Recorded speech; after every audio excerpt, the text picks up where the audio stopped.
Hi guys, good evening. ಎಲ್ಲರೂ ಚೆನ್ನಾಗಿದ್ದೀರಾ ಅಂತ ಅನ್ಕೊತೀನಿ.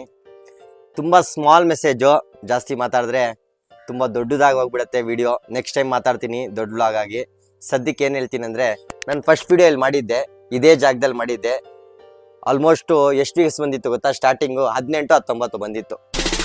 ಮಾಹೌಲ್ ಕಾ ಕ್ಯಾ ಹೈ, ಜಬ್ ದಿಲ್ ಚಾಹಾ ತೋ ಬದಲ್ ದೇಂಗೆ.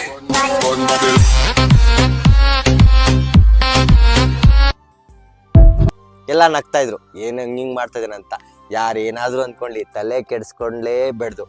ನಮ್ಮ ಜೀವನ ನಮ್ಮದು, ಏನು ನಮ್ದು ರೀಲು, ನಮ್ಗೆ ಇಷ್ಟ ಆಯ್ತಾ ಅದು ಮಾಡಿ ಸಾಕು. ಬೇರೆಯವ್ರ ಬಗ್ಗೆ ತಲೆ ಕೆಡಿಸ್ಕೊಂಬೇಡಿ. ನಾನು ಮಾಡಿದ್ದು ನೋಡಿ 18 ವ್ಯೂಸ್ ಬಂತು. ಇವಾಗ ನಾನು ಮಿನಿಮಮ್ 2K 3K. ನನ್ನ ವ್ಯೂಸ್ ಬಗ್ಗೆ ನನ್ನ ತಲೆನೇ ಕೆಡಿಸ್ಕೊಳಲ್ಲ, ನೋಡ್ತಾರ ಬಿಡ್ತಾರ. ಮೆಸೇಜ್ ಏನಂದರೆ, ನಿಮಗೆ ನನ್ನ ಹತ್ರ ಯಾವುದು ಇಕ್ವಿಪ್ಮೆಂಟ್ ಇರಲಿಲ್ಲ. ಇವೊಂದು ನನ್ನ ಹತ್ರ ಫೋನ್ ಯಾವುದೋ ನಾರ್ಮಲ್ ಫೋನ್ ಇತ್ತು, ಓಕೆನಾ? ನಾರ್ಮಲ್ ಅಂದರೆ ಬೇಸಿಕ್, ಒಂದು 8,000 ಹಂಗೆ 7-8 ಸಾವಿರದ ಫೋನು. ಹಠ ಮಾಡಿದೆ, ಕಷ್ಟಪಟ್ಟೆ, ತುಂಬ ಕಷ್ಟಪಟ್ಟಿದ್ದೀನಿ ಜೀವನದಲ್ಲಿ. ನಂತರ ಕಷ್ಟಪಟ್ಟದ್ದು ಮೇ ಬಿ ಇದ್ದಾರೆ, ಇಲ್ಲ ಅಂತ ಹೇಳಲ್ಲ, ತುಂಬ ಜನ ಇದ್ದಾರೆ. ಆದರೆ ನಾನು ತುಂಬ ಕಷ್ಟ ನೋಡಿದ್ದೀನಿ. ದೇವ್ರು ಯಾರಿಗೂ ಈ ಥರ ಕಷ್ಟ ಕೊಡಬೇಡ್ದು. ಮತ್ತು ಇನ್ನೊಂದು ಮಾತು ಏನು ಹೇಳ್ಬೇಕಂದ್ರೆ, ಬೇಗ ಮುಗಿಸ್ಬೇಕು ಮಾತು. ನನ್ನ ಹತ್ರ ಇವಾಗ ಎಲ್ಲ ಥರ ಇಕ್ವಿಪ್ಮೆಂಟ್ಸ್ ಇದೆ. ನನ್ನ ಹತ್ರ ಎಲ್ಲ ಥರ ಇದೆ. ನಾನು ಏನು ಬೇಕು ಕೇಳಿದ್ರು ನನಗೆ ದೇವ್ರು ಕೊಟ್ಟಿದ್ದಾನೆ. ಸಾಕು, ನಾನು ತುಂಬ ಸಂತೋಷವಾಗಿದ್ದೀನಿ. ಎಲ್ಲರೂ ಕೇಳ್ತಾರೆ, ಏನು ಇಷ್ಟೊಂದು ಹ್ಯಾಪಿಯಾಗಿರ್ತಾನೆ ಅಂತ. ಇಷ್ಟೊಂದು ಹ್ಯಾಪಿಯಾಗಿದ್ದೀನಿ, ನಿಮ್ಗೆ ಅದು ಗೊತ್ತು. ಆದರೆ ಹಿಂದೆ ಎಷ್ಟು ಕಷ್ಟಪಟ್ಟಿದ್ದೀನಿ, ಎಷ್ಟೊಂದು ಒದ್ಲಾಡಿದ್ದೀನಿ, ಅದು ನನಗೆ ಗೊತ್ತದು. ಅದು ನನಗೆ, ನಮ್ಮ ತಾಯಿಗೆ ಮಾತ್ರ ಗೊತ್ತು, ಇಬ್ಬರಿಗೆ ಗೊತ್ತು. ಆದರೆ ನಮ್ಮ ತಾಯಿಗೆ ಏನಕ್ಕೆ ಇಷ್ಟೊಂದು ಪ್ರೀತಿ ಮಾಡ್ತಾರೆ ಅಂತ ತುಂಬ ಜನ ಕೇಳ್ತಾರೆ ರೀಲಲ್ಲಿ. ಒಂದು ಮಾತು ಹೇಳ್ತೀನಿ, ನಮ್ಮ ತಾಯಿ ನಾನು ಎಷ್ಟೇ ಕಷ್ಟ ಅಲ್ಲಿದ್ರು ನಮ್ಮ ತಾಯಿ ನನಗೆ ಬಿಟ್ಟು ಹೋಗಿಲ್ಲ. We will find something, my son. Do not lose hope. ಅದೇ ಕಾರಣಕ್ಕೆ ನಮ್ಮ ತಾಯಿಗೆ ನಾನು ಅಷ್ಟು ಇಷ್ಟಪಡೋದು. ನನಗೆ ಯಾರೂ ಟೈಮಲ್ಲಿ ಸಾಥ್ ಕೊಟ್ಟಿಲ್ಲ, ನಮ್ಮ ಅಮ್ಮನೇ ಕೊಟ್ಟಿದ್ದು. ಆಮೇಲೆ ನಮ್ಮ ಸಾರ್ ಕೊಟ್ಟಿದ್ದಾರೆ, ನನ್ನ ಫ್ರೆಂಡ್ಸು ಕೊಟ್ಟಿದ್ದಾರೆ, ಇಲ್ಲ ಅಂತ ಹೇಳಲ್ಲ.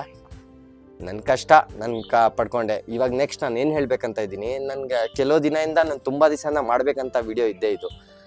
ಒಂದು ನನಗೆ ಗೊತ್ತಿರೋ ಒಬ್ಬ ಫ್ರೆಂಡು ಸೂಸೈಡ್ ಅಟೆಂಪ್ಟ್ ಮಾಡೋದು, ಸೂಸೈಡ್ ಆಗಿಬಿಟ್ಟಿದ್ದಾರೆ, ಓಕೆನಾ? ಅವತ್ತು ನನಗೆ 3-4 ದಿವಸ ನಿದ್ದೆ ಬಂದಿಲ್ಲ. ಏಜ್ ಗೊತ್ತಾ? ಒಂದು 25-26 ಇಯರ್ಸು. ಬೇರೆ ಪ್ರಾಬ್ಲಮ್ ಗೊತ್ತಾಯಿತು ಏನು ಅಂತ, ಯಾರೋ ಬೇರೆಯವ್ರು ಹೇಳಿದ್ರು, ಒಂದು 2 ಲಕ್ಷ ಸಾಲ ಆಯಿತು ಅಂತ. ಇಲ್ಲ, ನಾನು ಅದೇ ಹೇಳೋದು, ಯಾಕೆ ಸಾಲ, ಯಾಕೆ ಅಂತ. ಸಾಲ ಮಾಡಲೇಬೇಕಾ ನೀವು? ಇವೊಂದೊಮ್ಮೆ ಸಿಸ್ಟರ್ ಆಗಲಿ, ನನ್ನ ಫ್ರೆಂಡ್ ಆಗಲಿ, ಇನ್ನೊಬ್ರಾಗಲಿ, ಈ ಮೆಸೇಜ್ ನಾನು ನಿಮಗೋಸ್ಕರನೇ ಹೇಳ್ತಾ ಇರೋದು. ದಯವಿಟ್ಟು ಸಾಲ ಬೇಡ. ಈ ಕ್ರೆಡಿಟ್ ಕಾರ್ಡ್ ಅನ್ನೋದು ಬೇಡ. ನಿಮ್ಮ ಕ್ರೆಡಿಟ್ ಕಾರ್ಡು, ಲೋನ್ಸ್ ಎಲ್ಲ ದಯವಿಟ್ಟು ಬೇಡ. ನೋಡಿ ಕಲೀರಿ. ನಾನು ನೋಡಿ 1 ಲಕ್ಷದ ಫೋನ್ ತಗೊಬೇಕು. ಕಾಯ್ದೆ ಎಷ್ಟು ವರ್ಷ ಕಾಯ್ದೆ? 2 ವರ್ಷ 3 ವರ್ಷ ಕಾಯ್ದೆ, ಪರವಾಗಿಲ್ಲ, ಆರಾಮಾಗೆ ತಗೊಳ್ಳೋಣ, ಏನು ಓಡೋಗೋದಿಲ್ಲ. ಯಾರಿಗೂ ಏನು ತೋರಿಸಿ ಇಲ್ಲಿ ಬಿಲ್ಡಿಂಗ್ ಕಟ್ಟೋದೇನು ಬೇಕಾಗಿಲ್ಲ. ಆರಾಮಾಗೆ ತಗೊಳ್ಳಿ, ಆರಾಮಾಗೆ ಮಾಡಿ. ಯಾಕೆ ಅಷ್ಟೊಂದು ಆತ್ರ? ಯಾಕೆ ಅಂತ? ಯಾಕೆ ಕಷ್ಟ ಬೀಳ್ತೀರಾ? ಮುಂದಿನ ದಿನದಲ್ಲಿ ನೀವು ಕಷ್ಟ ಬೀಳ್ತೀರಾ. ಇವಾಗಲೇ ಹೇಳ್ತಾ ಇದ್ದೀನಿ, ಇವಾಗಲೂ ಏನು ಹೋಗಿಲ್ಲ, ಆರಾಮಾಗಿ ಇನ್ನೂ ಏನಿರೋ ಪ್ರಾಬ್ಲಮ್ ಸಾಲ್ವ್ ಮಾಡ್ಕೊಳ್ಳಿ. ಏನು ಪ್ರಾಬ್ಲಮ್ ನಿಮಗೆ ಕ್ರಿಯೇಟ್ ಆಗಲ್ಲ. ಆದಷ್ಟು ಬೇಗ ಸಾಲ್ವ್ ಮಾಡ್ಕೊಳ್ಳಿ. ಸಾಲ ತಗೊಳಕ್ಕೆ ಹೋಗ್ಬಿಡಿ. ಜೀವನದಲ್ಲಿ ಸಾಲ ಮಾತ್ರ ಮಾಡಬೇಡಿ.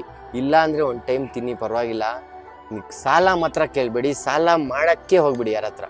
ಜೀವನದಲ್ಲಿ ನೆಮ್ಮದಿ ಅನ್ನೋದು ಹಾಳು ಮಾಡ್ಕೊತೀರ. ನೀವು ನೆಮ್ಮದಿಯಾಗಿರಬೇಕು, ಖುಷಿಯಾಗಿರಬೇಕು ಅಂದರೆ, ನಿಮ್ಮ ಫ್ಯಾಮಿಲಿ ಜೊತೆ ಹ್ಯಾಪಿಯಾಗಿರ್ಬೇಕಂದ್ರೆ ಸಾಲ ಮಾತ್ರ ಮಾಡೋಕ್ಕೆ ಹೋಗ್ಬೇಡಿ. ನಾನು ಅದು ಒಂದು ತಾಳ್ಮೆಯಿಂದ, ನಾನು ತುಂಬ ತಾಳ್ಮೆ ಇದೆ, ಸಿಕ್ಕಾಪಟ್ಟೆ ತಾಳ್ಮೆ. ಎಷ್ಟಿದೆ ಗೊತ್ತಾ ನನ್ನ ಹತ್ರ? ಇಷ್ಟಿದೆ ತಾಳ್ಮೆ. ಅಷ್ಟು ವೇಟ್ ಮಾಡ್ತೀನಿ ನಾನು, ಆಯಿತಾ? ನೀವು ನೋಡಿರ್ಬೋದು, ನಮ್ಮ ಮನೆ ತುಂಬ ಚಿಕ್ಕದು. ನನಗೇನು ಬೇಜಾರಿಲ್ಲ. ನಾನು 5 ಸ್ಟಾರ್ ಹೋಟ್ಲಲ್ಲೂ ಮಾಡ್ತೀನಿ, 7 ಸ್ಟಾರ್ ಹೋಟ್ಲಲ್ಲೂ ಮಾಡ್ತೀನಿ. ನನಗೆಲ್ಲರೂ ಹೇಳ್ತಾರೆ, ಓ ಹಂಗೆ ಅಂತ. ಹೇಳೋರು 1000 ಹೇಳ್ಕೊಳ್ಳಿ, ನನಗೇನು ತಲೆ ಕೆಡಿಸ್ಕೊಳ್ಳೋದಿಲ್ಲ.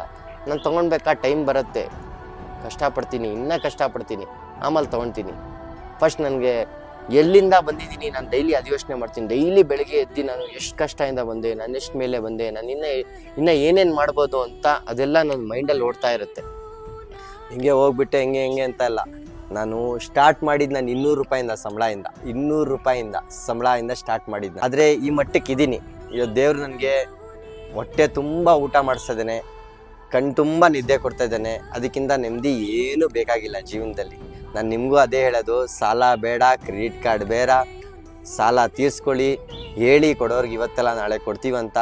ದಯವಿಟ್ಟು ಸ್ಟಾಪ್ ಮಾಡಿ ಇಲ್ಲಿ.